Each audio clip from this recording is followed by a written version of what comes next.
Y como siempre les damos la bienvenida a este horizonte de noticias y cuando faltan ya escasos días para que venga una transmisión del poder en los Estados Unidos, se hacen los últimos esfuerzos para que el presidente Donald Trump pueda tener de la gente aquí en los Estados Unidos alguna forma de apoyo. Por ejemplo, el día de ayer hizo muy evidente el presidente norteamericano anunció un decreto para que se garantizara que primero serían los ciudadanos estadounidenses los que recibirían la vacuna en contra del COVID promovida por los propios esfuerzos de los norteamericanos desde la óptica del gobierno. Y con esto, claro, pues está el esfuerzo de Pfizer, el esfuerzo de Moderna, el esfuerzo de BioNTech y todo lo que se le ha invertido en dinero para no solamente desarrollar la medicina, no solamente desarrollar la vacuna, sino también con esto toda la parte logística para poderla distribuir entre los norteamericanos. Y el presidente hace muy evidente que en una cumbre de vacunas el pueblo norteamericano sería el primero en recibir los beneficios de todas las investigaciones que se hicieron en tiempo récord como nunca antes se había hecho en la historia para llegar ahí. Y por supuesto, este no es un esfuerzo para salvar a los norteamericanos desde la óptica del presidente. Es un esfuerzo para salvarse él y hacerle ver al pueblo norteamericano que hizo todo hasta lo imposible para llegar a consolidar un camino hacia la seguridad de los norteamericanos en función de la pandemia que estamos sufriendo en todas partes del mundo. Por otra parte, hay, les digo, esfuerzos para tratar de revertir los resultados, todavía esfuerzos para tratar de revertir los resultados de las elecciones. Ken Paxton, fiscal general del estado de Texas, presentó una demanda en contra de 4 estados de la Unión Americana ante la Corte Suprema para con esto ayudar al presidente Donald Trump a cambiar el resultado de las elecciones presidenciales. Y se le va encima a los estados de Georgia, Michigan, Pennsylvania y Wisconsin ante la Suprema Corte, haciendo ver que ahí se tenía que haber hecho una labor mucho más neutral hacia las elecciones y lo que hicieron en esta demanda, lo que se está buscando es, bajo el argumento de que inundaron a sus ciudadanos con solicitudes y papeletas ilegales e ignoraron las reglas sobre cómo deben de contabilizarse, según un comunicado que da a conocer el propio Ken Paxton, el fiscal general del estado de Texas. No va a proceder, pero de todas maneras, el fiscal general del estado de Texas se le avienta a estos 4 estados de la Unión Americana bajo la idea de que si la Suprema Corte de Justicia de los Estados Unidos decidiera a favor de su solicitud, luego entonces esos 4 estados tendrían que ser puestos otra vez en entredicho, pero ya no con un recuento de los votos, sino con una estrategia legal para inhabilitar gran parte de la votación que supuestamente desde el punto de vista de Ken Paxton fue una votación amañada que pudo haber llevado votos dobles o triples o lo que sea y una especie como de embarazo de urnas que pues nos lleva a los términos más burdos de cómo se hacían las elecciones en lugares en donde no había absolutamente nada de democracia hace 50 años. Y pienso, después de todo, que esto no va a prevalecer. Y la idea de defender al presidente norteamericano con todo de cara a su salida, pues es algo que cada vez es como una vela que cada vez se hace más pequeña la flama hasta que se extinga, ya que pues no tiene ninguna explicación, ninguna razón de ser. Y desde el punto de vista jurídico, no tiene un sustento jurídico, que después de todo este tipo de alegatos deben de tener un sustento así, un sustento jurídico. Poco a poco se ve a un presidente más ausente y hace esfuerzos por salir con algún destello, como el hecho de que primero sean vacunados los norteamericanos y luego el resto del mundo. De hecho, ya no fue así porque el día de ayer se hizo la primera vacuna, muy emblemática, en una mujer de provecta edad en el Reino Unido y con ello empezó la vacunación en UK. Y aparte de que la semana pasada también esto se hizo con la prueba Sputnik, que se está ya diseminando en todas partes del vastísimo territorio de Rusia. Y miren que es una labor compleja, ya que estamos hablando de un territorio que casi llega a los 20 millones de kilómetros cuadrados. Háganse ustedes de cuenta, así como 10 veces México. Es una cosa tremendamente grande. En el marco de esta pandemia hay sí un temor de que esto se pueda multiplicar y ser cada vez más grave. Y este frío que nos está pegando, sobre todo en la parte norte del cono planetario, pues está llevando algunas sorpresas. Por ejemplo, el día de ayer sorprendió una visita intempestiva del Papa Francisco en Roma. Realizó una visita no programada en la Plaza de España para rezar por los afectados por la pandemia por el COVID en todo el mundo. Desde la semana pasada ya el Vaticano había anunciado la cancelación de la tradicional visita papal debido a normas de distanciamiento social. La plegaria que ofrece el Papa en la tarde del 8 de diciembre por el feriado de la Inmaculada Concepción suele ser motivo de una reunión multitudinaria. ¿Qué fue lo que hizo el Papa? En vez de esto, el Papa fue a la plaza, pero a las 7 de la mañana, 2 horas después de que se levantara el toque de queda nocturno vigente en todo el territorio italiano. Hay un toque de queda de 10 de la noche a 5 de la mañana, en donde nadie se puede mover. Y a las 7 de la mañana llegó el Papa a la Plaza de España, y ahí fue en donde dejó un ramo de rosas blancas en la base de la gran columna coronada por una estatua de la Virgen María, en donde estuvo orando para después marcharse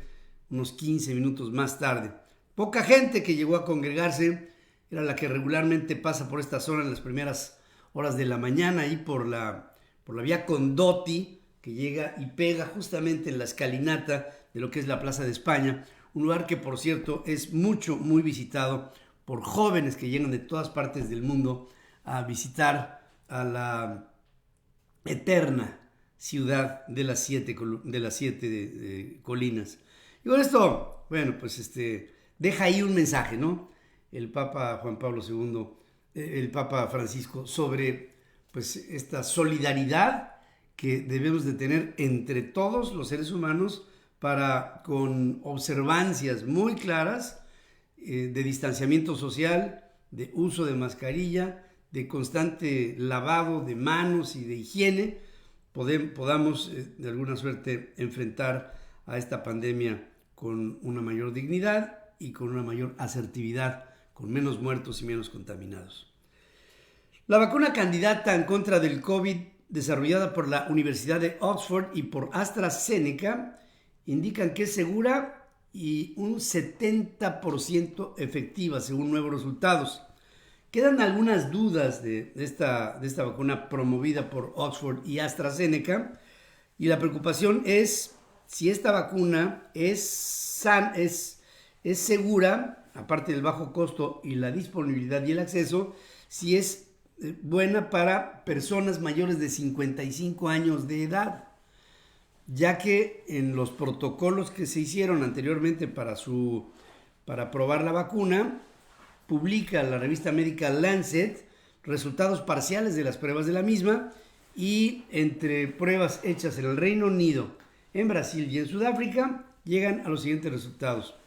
En 23.745 participantes, el nivel de protección fue de 11.636.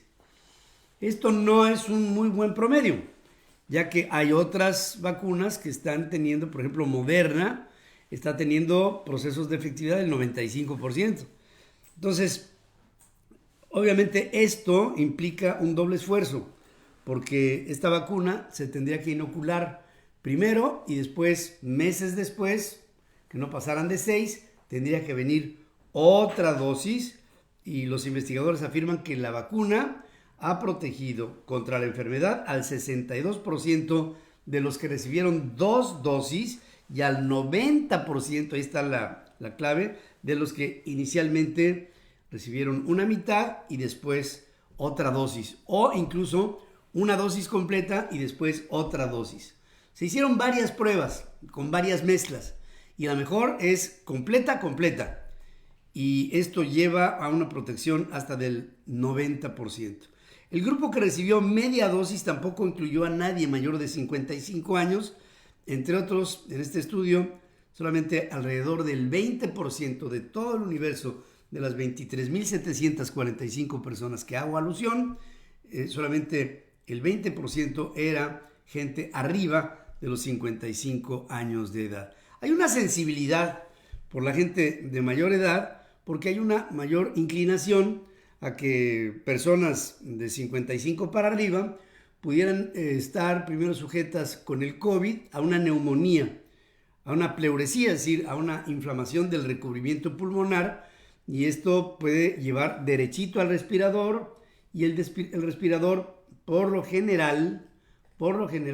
es ya, cuando se necesita respirador, es porque andas en niveles de 60% y para abajo de oxigenación, con variables muy picos. De repente tienes 60% y luego subes a 85%, pero después cuando sientes que ya estás bien, ¡pum!, bajas otra vez a 55%, y ahí es en donde empieza a verse que la pleura, es decir, que el recubrimiento interior de los pulmones está irritado. Esto te lleva a la antesala de una pulmonía o de una neumonía. Y esta es parte de la casuística que se está tratando de ver con mucho mayor cercanía.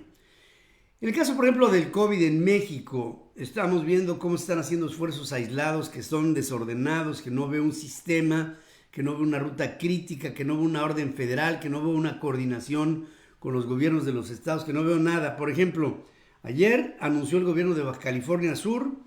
que confirmaba la reciente compra e instalación de un ultracongelador de almacenamiento en frío. Estará a cargo de la Secretaría de Salud local, con el fin de que se cuente con el grado de condición adecuado para recibir la vacuna en contra del COVID por debajo de los 70 grados centígrados, bajo cero, que son ultracongelados. O sea, por ejemplo, aquí en el refrigerador de cualquier casa, pues un congelador anda en -4, en -5, no se necesita más.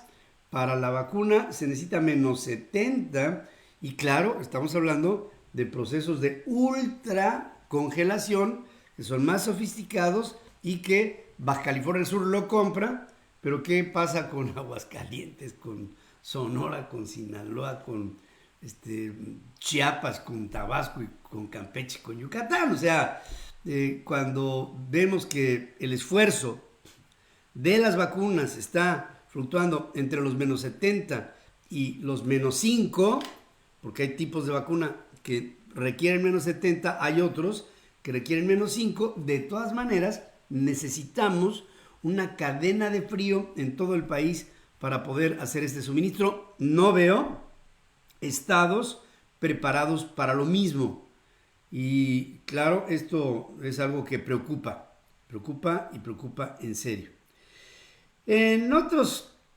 asuntos de carácter internacional les puedo decir que el día de ayer, también dentro de los esfuerzos que está haciendo el presidente Donald Trump antes de salir